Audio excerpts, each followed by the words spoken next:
Hello. It is the long weekend for Natal Day, and I just finished a book that I have a lot of thoughts about, and I know it's gaining popularity, so I just wanted to put my 2 cents in. The book that I just finished, I read it in a couple of days, was When the Moon Hatched by Sarah A. Parker. So basically all I've heard about this book was that it was a dragon fantasy. I have been rereading Game of Thrones, therefore in a very dragon fantasy kind of mood. And for all of the hype this has gotten, this was originally an indie book that was so popular, it then became traditionally published and picked up by Avon Publishing. I think that's a Harper's subsidiary company. And I cannot express enough how much I would not recommend this book. It is the most bizarre. Pacing is incredibly strange. Like the first 30% feels like a poorly structured fantasy book, and then maybe 20 to 30% after that is this weird slog that is like transitioning from fantasy to romance fantasy, and I hesitate to even intertwine fantasy with that. And the last little bit is just full-on romance fantasy, but in such a strange way, like in such a 180, how did we get here? I was reading it this morning and I actually screamed out loud and then had to turn back a couple pages because I thought I just missed something. That is how jarring the romance element comes into this. It's the most bizarre, weirdly paced story, poorly written. The world building is really badly done. There's a lot of unexplained, and I don't really get. I know big fantasy books can be a little bit intimidating or they can be hard to grasp at first. I don't generally have troubles with this, but I really struggled with this book. And upon getting all the way to the end, because I did reserve my judgments, it's not the first time in a fantasy that I would get all the way to the end before I really understood what was going on. And the twists were ridiculous. And I'm so sorry to my friends that are watching who all told me I would love this and it would be a 5-star. And I have to say it was the majority of my girlfriends told me that this was going to be a new favorite. This was one of those reads that I can't even wrap my mind around how this is popular. It feels like I'm reading, like this is just a manuscript I got and everyone else read something different. I even afterwards went on to Goodreads to see was there something I was missing, and it kind of does feel like it took some researching, but there definitely was very, very low reviews that were saying the same thing, and I just don't know. I won't be continuing this series. Didn't know it was a series to begin with, but I won't be continuing it. It was awful. The kind of book that makes you want to stop reading altogether, but as I don't have many other hobbies, I'll continue on. I am going to pick up another book. My lovely boyfriend yesterday treated me to The Night Ends with Fire. I've kind of been waiting to pick this up, but the tag is Never Trust a Dragon. Very excited. But I believe it's like a loose Mulan retelling. I haven't heard too much about this one, but I saw it in the bookshop, decided not to get it at the time because I've struggled so much recently with fantasy. And I think there was like blurbs from romance fantasy authors, and I just haven't had the best luck with that recently. So that turned me off of it a little, but I was having a rough day yesterday. We were supposed to get our foster dog and then that didn't happen, and an amalgamation of things that just led to me feeling generally down. And I was up since 4:50. That's a very long day to be down the whole time. So Ian bought me a book, to which always brightens me up, to be honest, always cheers me. And I think I'm going to go ahead and read this. Basically, the only thing I have to do is go visit my niece and deliver food to my brother and his wife. So I should be able to get quite a lot of reading done. We watched half of Clueless. Do you want to come talk about Clueless? Probably. Okay, initial thoughts. Also, I waited for quite a while before I told him it was an Emma retelling. Which made sense. Yeah. I know there have been some things that you've been saying just throughout all the time that we've been dating, and I didn't know that they were Clueless references. So that was fun. Also, I didn't know you hadn't seen it until I started. They were playing Clueless at the drive-thru, but it was all the way in Bedford. Bridges are closed this weekend. It doesn't matter, but we live in like Halifax, True, so it's kind of a nightmare to get over there when bridges are closed. So I just started like hollering as if, and he didn't know what I was talking about. I thought it was funny, but I didn't know that it was a reference. Okay, initial thoughts. We're halfway through. We just got to the party. Or no, we're leaving the party where Cher and Brittany Murphy get split up.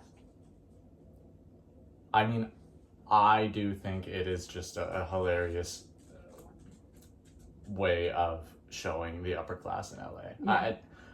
Almost everything in the movie is funny, from everybody having nose jobs to the characters in the classroom. All of them are just perfect caricatures of kids that I knew when I was growing up, but from wealthy families. Yeah. It was great. It's so good. So that's literally the only other thing we have to do is finish that movie and read. What are you reading right now? Still reading Jade Legacy. Legacy. And the second book was about half and half. I'm having a little bit of trouble pulling myself through this part. I still like the book. I'm just waiting for the bombs to go off.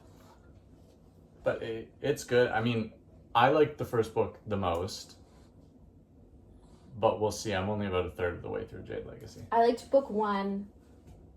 Well, I like them all. It's a favorite series, but 1 and 3. I remember so vividly. All right, get out of here. I'm also trying not to bother him too much because it is a favorite series, but recently he had a video game come out, so I try not to ask him, like badger him to read, but I remember so vividly. I read Jade Legacy when I was in the middle of moving back to the East Coast. So all of my stuff was packed. I left out like a few books. And I remember, because my couch is already packed, I was sitting in the middle of like my empty apartment with my guinea pig, my 19-year-old dog, and just like crying in the middle of this like open hollow room. It was the most dramatic thing in the entire world. It was so drama. But I'm going to finish Clueless with Ian at some point. Read this. We just finished Love Island UK. What a disappointment this season. Honestly, might as well have not watched it. Love Island US, for the first time in its history, blew UK out of the water. And then we'll go visit our niece today. But until then, I'm going to read, and I have somehow convinced Ian to play some of my video games for me because I'm not very good at them. So I might get him to play Stardew Valley for me. Yeah. Okay, bye. Hello, I wanted to do a little check-in. I've worked out. I think it's around 1 or 2. We're just making lunch and Ian's doing the dishes. But I wanted to check in because I'm about 140 pages through. I'm on chapter 20. And I now kind of understand the premise and kind of what's going on for this Mulan retelling. So basically we're following a girl, Maylin, who is our Mulan character. She grows up in this house that is not altogether welcoming. Her father abuses opiates, and she actually gets along with her stepmother, contrary to a lot of fairy tale retellings or folklore. And her stepmother is only a few years older than herself. She has bore a couple of children for her father, and she gets along quite well with the rest of the family, but her dad is kind of the issue. So unlike Mulan, where she enlists to kind of protect her father, in The Night Ends with Fire, she enlists to, like, almost out of spite and ideas of grandeur and just the need to live life on her own terms, even if that means her kind of acceptance that she'll probably die in the war. With this Mulan retelling, I will say it is very, very much more fantasy. So kind of the dragon characters, the spirits, elementals, all of that is a lot more prevalent in this retelling. Definitely you can tell that the author has kind of taken a very, very loose idea of Mulan in terms of structure and plot points and utilized that to fulfill a different kind of story, and I would say a more feminist forward retelling. So I am really enjoying it. Actually, I wasn't too sure because this was kind of, when I was reading the different blurbs about it on the cover, it felt like it was going to be a romance fantasy, and I also think this might be a series. But I'm actually really enjoying it right now. I love the characters, I love the folklore, the fantasy elements that are all happening, and we're getting a really good idea now of the world surrounding and outside of Malin's normal. So I'm really enjoying this one. But we'll see how it goes. I'm in my room right now, but I did just finish The Night Ends with Fire, and I'm rating this 4.5 stars. I really, really enjoyed this, actually. I think it does a lot with Mulan as a starter, and this is going to be a series, and book 1 kind of ends where the original Mulan folklore does. And I think in the spirit in which this series was started as a sort of retelling with a true feminist lens, that excites me for later in the series, and kind of toying with that idea, like however Mulan's story ends, whichever folklore you're going by, which is like the Disney one, she's happy to return and just be a wife basically, which is kind of weird, after saving the whole dynasty. Or there's other folklore where like she becomes a concubine for the emperor. There's another folklore where she gets killed, and I won't spoil what happens here, but even the idea of this becoming a series, challenging the notion that you can enact such change, not just by saving the dynasty and not just by breaking out of your gender's restrictions, but by really shaking the pillars, the foundation in which your society is built off of. Would Malin in this book go back to whatever reality she had before? And like the answer is probably not. So I did really enjoy this. I can't wait for the series to continue. I'm excited to see where it goes with the ending, what we had. It both is kind of what I expected for an ending, and yet I very much intrigues me. So I'm excited to see where this goes. I think I'm going to take a little break from reading because 2 books is quite a lot for a day, and I have a little bit of time before I pick up a book probably tonight after dinner, and I'm making lasagna for dinner, so that's quite a lot of like baking and checking. So it's a perfect time to start a new book tonight. But first I have to see what I have on my shelf to read. So I'm gonna take a little break, maybe hang out with Ian for a bit, and then pick up my next read. Hello, I wanted to check in because it's Monday and I go back to work tomorrow to check in everything I read for the weekend. I wound up starting, after The Night Ends with Fire, The Golden Fool, which is book 2 of the Tawny Man trilogy. It's the 3rd trilogy in the Farseer universe by Robin Hobb. It's my favorite fantasy series. I am really slow getting through the books because they are incredibly gut-wrenching. They're completely character driven. There is a plot, but it's incredibly political. So maybe once, sometimes a book, maybe once an entire trilogy, do we have something that's kind of fast-paced and pulse racing, but it kind of almost lends itself to be more impactful that way.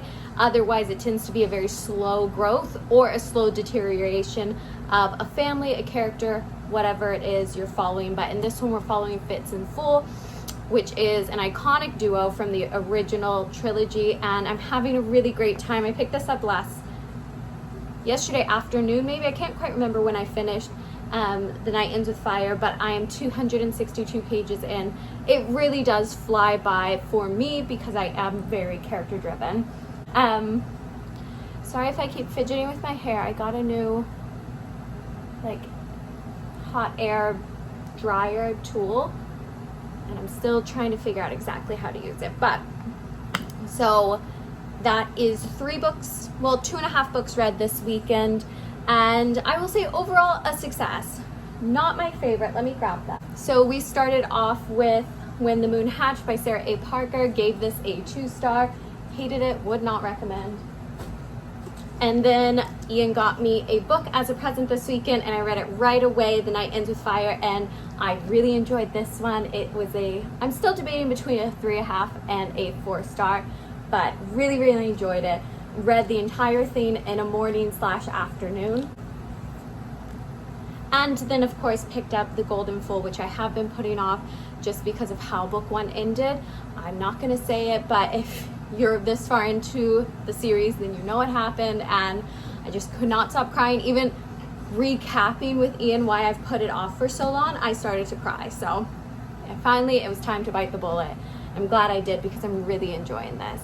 But that's gonna be it for the weekend. I'm not actually sure how many pages that is. All right, I got Ian to do the math for me, but I read 1,362 pages this weekend, which it was a long weekend, so that is a little bit abnormal for me. Normally I finish maybe 1 book, get way through another, but not bad for the long weekend. And it's caught me up on Goodreads. I'm at 69 or 70 books, and I do like to stay ahead. But that's gonna be it for me this weekend. Thank you for watching. Ian and the puppies are over here, but they send their hellos as well. And I think we're gonna watch the Olympics, and I'm gonna read some more and relax because I have to go to work again tomorrow.